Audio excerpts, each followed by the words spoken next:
tonight. Tonight I stand before you to make my very first educational speech, and the theme I've chosen for this speech is the visionary leader.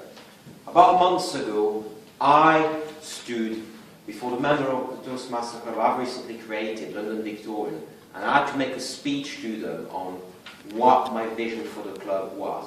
What was their vision for the club as well, because I had drawn on their inputs to make that speech possible. We learned a lot through this process, and tonight we're going to bring it all back together, and I'll feed it back to you to learn why is it important as a leader to have a vision. What do we still need visionary leaders after all in this day and age? Let's find out. So what is a vision?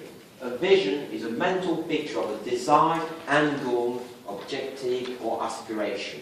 Just think of it, you can think of many things. I mean, there are very famous leaders that spoke their vision. JFK, for example. This nation will put a man on the moon by the end of this decade. That was the mental image he was speaking to. Or you could have prophets in ancient time that were putting very clear image for to people, and people just latched onto that and followed them. You had Martin Luther King, for example, with his vision one. I dream of a country where the sons of former slaves and the sons of former slave owners will be living together hand in hand. This is what a vision is all about. It's putting forward a very simple picture, something that anyone can latch upon, grab it as theirs, and fight for it. Now, when you put forward a vision, it's more than just a few words. You have to put forward a vision statement that describes your vision in just a little bit more detail and into something anyone can latch upon and understand and say, well, what's in it for me? What's in it for others? What's in it for the world, maybe? So a vision statement, it provides a general direction. There is no need to be specific at this stage. It is a general direction. When John F. Kennedy said to the United States, this nation will put a man on the moon by the end of the decade, it didn't delve into the specific of we'll do a hair's rendezvous, a lunar rendezvous, and all the technical specific, that type of rocket and all that. It didn't. The vision was very general. We will put a man on the moon. And it provided context. Space race. The Soviet Union beat us to a satellite. They beat us with the first man in space, but they will not beat us to put the first man on the moon. So that's the framework and the context in which your vision will operate. Affects the organizational structure as flowing from this vision of we will put a man on the moon. Many changes have to be made. NASA had to be considered, beefed up. The United States education system had to be massively strengthened because there was a fear where Soviet scientists, Soviet school children are better in maths than American children. So reforms had to be made as follows. Everything followed on from that. And obviously it affects working relationship in some respect. We can kind of view a vision statement in some respect as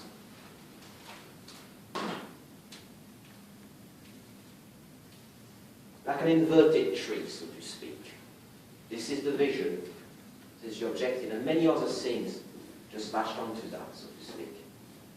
But the specific organization, the people, training, and many other things, and other things just latched onto that. But when you put forward your vision, all that specific, you don't mention it. What matters is put forward the general vision, and all the specifics will be left aside for later. Will be discussed out a lot later. So think about it as this is the vision, and everything then just flows on from this vision. Because if you have a vision of putting a man on the moon, for example, there's going to be a lot of very important specifics, a lot of questions that will have to be answered. If you want to do what I just did and say, well, I'll just launch a new Toastmasters Club in Victoria, it's obviously a little bit less complicated than putting a man on the moon, or is it? But there are still a lot of questions to answer. How am I going to get guests? What will be my core values? What will make us different? Where will we meet? How will we get the money? All of that will stand out. So a vision statement is very clear. It must be crystal clear. It must be something that anyone can understand. There's a vision statement that was put forward many years ago, which is one of my favourite ones. Has anyone in this room heard of Herb Kelleher? No? Have any idea who that chap may have been, Herb Kelleher? Well, he was the founding CEO of Southwest Airlines, which has consistently been one of the most profitable airlines in the United States. And more importantly, it was a pioneer. It set out low-cost flying for everyone. And his vision actually just started on a coffee napkin. It was a triangle: Dallas, San Antonio, and Houston. We will fly like a triangle between all these cities. That is all the vision. That all the vision started. And more importantly, was clear to say, flying. We will make flying cheaper than driving. It is something that anyone can understand, anyone can latch onto. How can you make it any more simple than that? It must be challenging at the time, really. Flying was far more expensive than driving. It was only for rich people. But the vision was, well, actually, we will make flying accessible to poorer people that can't afford to fly, people that have to drive to go across Texas, for example. It must be inspiring. It's like flying will become accessible for everybody. How can you get more inspiring than that in some respect? People orientated. In this case, it was clear towards people. Everyone will be able to afford flying. We will have a culture that will be slightly different. We will inspiring. We will be more inspiring. People will be friendlier and so on. We will stand up in that way and easily communicate it. Flying will be cheaper than driving. The sons of former slaves will live side by side with us forever. We will put a man on the moon by the end of this decade. Effectively, it's our simplicity for victory, as we would call it. So how do you craft a vision statement? Well, you have to ask yourself for a start, what is the mission?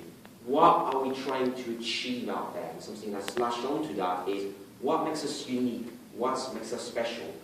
We may all have a mission in our life, after all. We all live on this planet Earth in order to achieve something. I mean, Cheryl just earlier on mentioned about saving the rainforest and all of that. You have people in Brazil that are fighting against the Belo Monte Dam in order to protect indigenous people. That is what their mission is. And we want to put forward a vision. We will save the rainforest because it is better for everyone else. It is better for kids. It is a treasury to be enjoyed by future generations. What makes it unique about all of that? What makes it unique? You must be familiar with the concept of a unique selling point in marketing, for example. What is your unique selling point? Your unique selling point in your vision. If we go back to JFK, the man on the moon, the unique selling point is no one has done it before. The unique selling point for my own Toastmaster club in London, where someone's done it before, unfortunately, already, my unique selling point was, we will be a club that will meet every week, something that very few clubs in London will be doing. And we will lead the Toastmaster community by example. Use the brand, small successfully using the brand manual, and we will uphold the Toastmaster. What makes us unique? Because being bland, being common, being average, nothing wrong with that. But what makes you unique? What do you stand up, harness it, and latch it, and couple it with your vision? How do you also feel about all of that, and what are your core values? In terms of core value, I would say I'm no more than 3 core values max. When I was setting up my vision for London Victorians to my members about a month ago, the 3 core values were quite simple: friendliness, empowerment, leading by example. And everything else just flowed on from that. Now you might think, well, there are other important things that matters as well. Maybe. Keep it simple, keep it to 3 core values max, and the message will be far more effective. We've all heard about the rule of 3 in Toastmasters. Harness it in your talk, with the vision forward. Involving team, involving others. There's several ways in which you can involve others to latch into your vision. The first one, which would be called the facilitator way, is to ask others, well, what do you feel about this vision? What would you like to achieve? What are your aspirations for the organization? This is what we could call the servant way or the consensus way. It is reaching out to the others, what they think, what they want to get, and blending all of that in, and then putting it back towards them. But there is also another way. People may not have think about something beforehand. It might be something where you actually have to persuade people to flow in your case. So, okay, you want to put a man on the moon, but why Joe Block should care about that? Well, when the NHS is running out of money and my kid's school is poor, why should I care about it? So that's the other way of, that's more top-down, so to speak, where you have to persuade people, where you have to inspire people, where we will put man on the moon because we will learn better technology, better medicine in the process. We will, your kid that is working right now in school will go on the moon. It means that as a result, it might be a scientist or energy that might be based on the moon, or work on building all this fantastic rocket. He might be part of something extraordinary. A better word. We are all in this together. Now it's an easy thing to say. I mean, we're in an electoral season now, and you would be having a politician on billboard, on the radio, on TV saying, it's austerity, we're all in this together. But do you believe them? Do you believe them, honestly, when they say that? Not really. I don't, because they don't act the talk. They don't talk, they talk the talk, but they do not walk the walk. We're all in this together. So as a leader, you must be consistent and you must lead by example. If I was a Prime Minister, you would say, well, these are times of austerity, we must all tighten our belts and so on. And as a result, I'm rich enough, I'll forgo my expenses, I'll forgo my salary.